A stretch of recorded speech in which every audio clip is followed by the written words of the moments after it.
بسم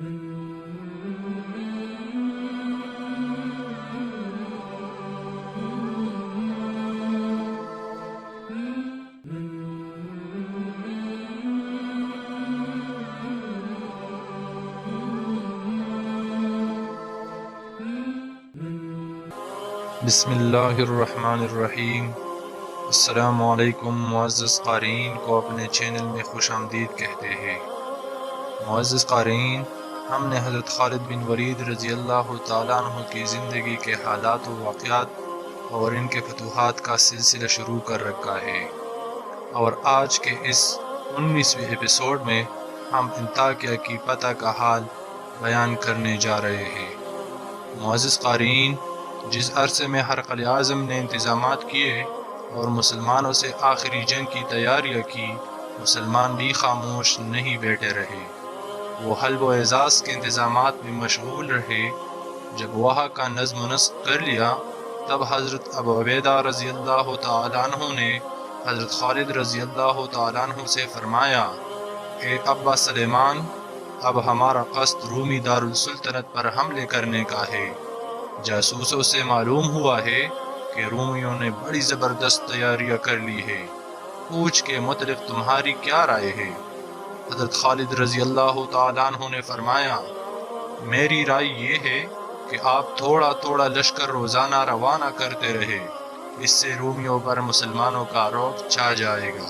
حضرت ابو عبیدہ رضی اللہ تعالیٰ عنہ نے فرمایا، اللہ تعالیٰ کی قسم، آپ نے نیک مشورہ دیا اے خالد بن ولید۔ چنانچہ حضرت ابو عبیدہ رضی اللہ تعالیٰ عنہ نے 4 علم بنائے۔ ایک علم حضرت سعید بن زید بن عمر بن نفیل العددی رضی اللہ تعالیٰ عنہ کو دیا، یہ 10 مبشرہ میں سے ہے۔ انہیں 3000 سوار مجاہدین پر افسر مقرر کیا اور انطاکیہ کی طرف روانہ کر دیا۔ دوسرے روز دوسرا علم حضرت رافع بن عمیرہ الستائی رضی اللہ تعالیٰ عنہ کے سپرد کیا اور انہیں 2000 سوار دے کر حضرت سعید رضی اللہ تعالیٰ عنہ کے پیچھے روانہ کیا۔ تیسرے روز تیسرا علم حضرت میسرہ بن مسروق عیسیٰ رضی اللہ تعالیٰ عنہ کو دیا اور انہیں 3000 سواروں کے ساتھ حضرت رافع رضی اللہ تعالیٰ عنہ کے پیچھے بھیجا۔ چوتھے روز چوتھا علم حضرت مالک اشتر رضی اللہ تعالیٰ عنہ کو دیا اور انہیں 3000 سواروں کے ساتھ حضرت میسرہ رضی اللہ تعالیٰ عنہ کے پیچھے روانہ کیا۔ پانچویں روز حضرت خالد رضی اللہ تعالیٰ عنہ کو رایت العقاب دے کر لشکر ذہب کے حضرت مالک رضی اللہ تعالیٰ عنہ کے پیچھے بھیجا اور چھٹے روز خود تمام بقیہ لشکر لے کر انطاکیہ کی طرف روانہ ہوئے۔ اسلامی لشکر کے انطاکیہ کی طرف کوچ کرنے کا حال سن کر تمام رومیوں کو سخت حیرت ہوئی، اور صرف رومیوں کو ہی نہیں بلکہ ایرانیوں اور دوسرے ملک والوں کو بھی تعجب ہوا۔ جس وقت مسلمانوں نے انطاکیہ پر چڑھائی کی ہے، اس وقت مسلمان ایرانیوں سے بھی ہم نبرد آزماتے، گویا وہ اس زمانے کے دونوں زبردست سلطنتوں سے ٹکرا رہے تھے۔ یہ اللہ تعالیٰ کی مہربانی تھی کہ مسلمانوں کو دونوں ممالک میں فتوحات حاصل ہو رہی تھی۔ چونکہ مسلمان اللہ تعالیٰ کی عبادت کرتے تھے، ہر وقت اس کا ذکر کرتے رہتے تھے اور اسے یاد رکھتے تھے، اس لیے اللہ تعالیٰ ان کا حامی تھا، وہ ان پر اپنی نعمتوں کے دروازے کھول رہا تھا۔ ایرانیوں اور رومیوں کی دولت مسلمانوں کے گھروں میں کھینچی چلی آ رہی تھی۔ رومی اراکین سلطنت نے یہ شہرت دی تھی کہ انطاکیہ کے سامنے اس قدر رومی لشکر جمع ہو گیا ہے کہ جس نے اس مشہور شہر اور اس کے نواحی میدان کو ڈھک لیا ہے۔ تمام رومی اپنے محبوب دارالسلطنت کو مسلمانوں کے ہاتھوں سے بچانے کے لیے اٹھ کھڑے ہوئے ہیں۔ میلوں لمبے چوڑے میدان میں فوجی خیمہ زن ہو گئے تھے، تاکہ جون ہی مسلمان وہاں پہنچیں گے انہیں فنا کر دیا جائے گا۔ اس شہرت سے رومیوں کا مطلب یہ تھا کہ مسلمان مرعوب ہو جائے، انطاکیہ کا رخ نہ کرے۔ مسلمانوں نے ان شہرتوں کو سنا، مگر ان پر مطلب بھی کچھ اثر نہ ہوا۔ وہ بڑھتے رہے یہاں تک کہ لوہے کے پل پر پہنچ گئے۔ انطاکیہ سے کئی میل کے فاصلے پر ایک دریا تھا جس پر لوہے کا پل بنا ہوا تھا، سوائے اس پل کے اور کوئی راستہ جانے کا نہ تھا۔ ہرقل اعظم نے مسلمانوں کو پل پر روکنے کے لیے پورا انتظام کر لیا تھا۔